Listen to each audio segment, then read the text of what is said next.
Today, I bring you a story so bizarre that it might make you question everything you thought you knew about how governments are made. This is the story of a man, an island, a dream, and what happens when lofty ideas meet cold, hard reality. Ladies and gentlemen, welcome to the Chronicle of Minerva Island. Picture this. The year is 1971. The world is buzzing with revolutions, protests, and societal transformation. Against this backdrop, a wealthy libertarian engineer named Michael Oliver has a vision. He dreams of a nation free from the chains of traditional government interference, bureaucracy, and taxation. A completely independent state that operates on the principles of self-reliance and freedom. The question is, where could such a place exist in a world dominated by powerful governments? Enter the Pacific Ocean. There, deep in its endless blue expanse, lay a collection of uninhabited reefs and sandbanks that barely rose above the waterline, the Minerva Reefs. They weren't claimed by any recognized country, largely because they were practically uninhabitable. But to Oliver, these reefs were a blank slate, a place untouched by the rules of the world. It was there that Minerva Island was born, not from struggle or conquest, but from a sheer act of will and wealth. Michael Oliver wasn't alone on this audacious journey. A group of investors and fellow libertarians pooled their resources to support the project. They poured a hefty sum, estimated to be in the millions of dollars, into transforming the shallow coral reefs into habitable land. How? By dredging sand from the seafloor and dumping it onto the reefs to create artificial islands. It was no easy feat. Engineers and workers toiled relentlessly, and soon the Minerva Reefs rose from below sea level to become dry patches of land that could support the infrastructure of a small nation. Finally, on January 19, 1972, a flag was unfurled, an anthem was played, and the Declaration of the Republic of Minerva was announced to the world. The declaration proclaimed Minerva's sovereignty as a nation committed to personal liberty, free market enterprise, and minimal government. They even minted their own currency, creatively named the Minerva dollar, to emphasize their independence from established financial systems. Now, here's where things get interesting. Did the world take kindly to the self-proclaimed Republic of Minerva? Not exactly. The problem was that the creation of a new country isn't as simple as dredging sand and declaring independence. Recognition by the international community is a crucial step in becoming a sovereign state. And as you'd expect, countries with established borders and centuries-old institutions don't typically roll out the red carpet for newcomers. Oliver and his team approached several nations and pleaded their case for diplomatic recognition. But it quickly became clear that no country was willing to acknowledge Minerva's sovereignty.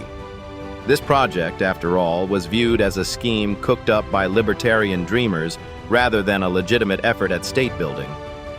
But unlike typical dreamers who fade away quietly, this initiative got noticed by someone unexpected: the government of Tonga.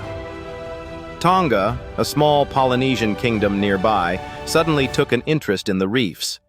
Up until that point, Tonga had shown no claim to the Minerva Reefs. However, with a burgeoning libertarian state sprouting in their backyard, they decided to take action. King Taufa Ahau Tupu IV declared that the reefs were part of Tongan territory. He even went as far as sending a naval vessel to Minerva, with a group of soldiers who promptly removed the Minervan flag and replaced it with the Tongan flag. Suffice to say, the Republic of Minerva didn't even have the means to resist. So why did Tonga care? The official explanation given was that the Minerva Reefs were part of Tonga's legal territorial waters. But historians and political analysts hypothesize that Tonga viewed Minerva as a potential threat. No government wants an unregulated colony popping up so close to its borders, possibly becoming a haven for crime, tax evasion, or worse. By claiming Minerva for Tonga, King Tupu effectively nipped the libertarian experiment in its infancy. Ironically, this did not stop Michael Oliver and his team from continuing to promote the idea internationally. They believed that the Tongan interference violated their sovereignty and temporarily derailed their dream. Yet as time marched on, supporters of Minerva found themselves battling insurmountable odds. The legal system, financial costs, and lack of recognition made it impossible to reclaim the reefs or expand their vision. Little by little, interest began to fade, and the Republic of Minerva drifted into obscurity. But the story doesn't entirely end there. To this day, libertarians and micronations worldwide often reference the Minerva experiment as an ambitious, if flawed, attempt to manifest personal freedom on Earth. It's treated as both a cautionary tale and an inspiring anecdote. For some, it exemplifies just how difficult it is to found a country in our modern world. For others, it's a symbol of what could be achieved with enough determination. And yes, wealth. So, what can we, as observers of history, learn from Minerva Island? The most glaring lesson is that nation-building is an intricate, complex affair. A country isn't just a piece of land with a flag and an anthem. It's a web of delicate relationships, with its citizens, with its neighbors, and with the global community. And though the Republic of Minerva now lies forgotten under the waters of the Pacific, the story reminds us of the audacity of those who dare to dream beyond the borders of reality. And now, here's an intriguing footnote. Minerva inspired not just libertarians, but also those fascinated by alternative methods of governance and community building. Decades after Minerva's fall, modern seasteading projects have continued to push the dream forward. The idea of creating floating, autonomous cities that operate independent of national governments has gained traction. Who knows? Perhaps one day, someone will succeed where Minerva ultimately failed, proving that even the wildest of dreams can leave a lasting legacy.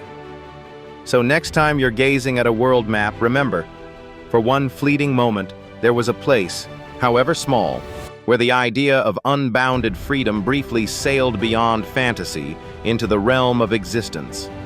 It was called the Republic of Minerva, and though its sands may now belong to the sea, its spirit remains a tiny ripple in the vast ocean of human history.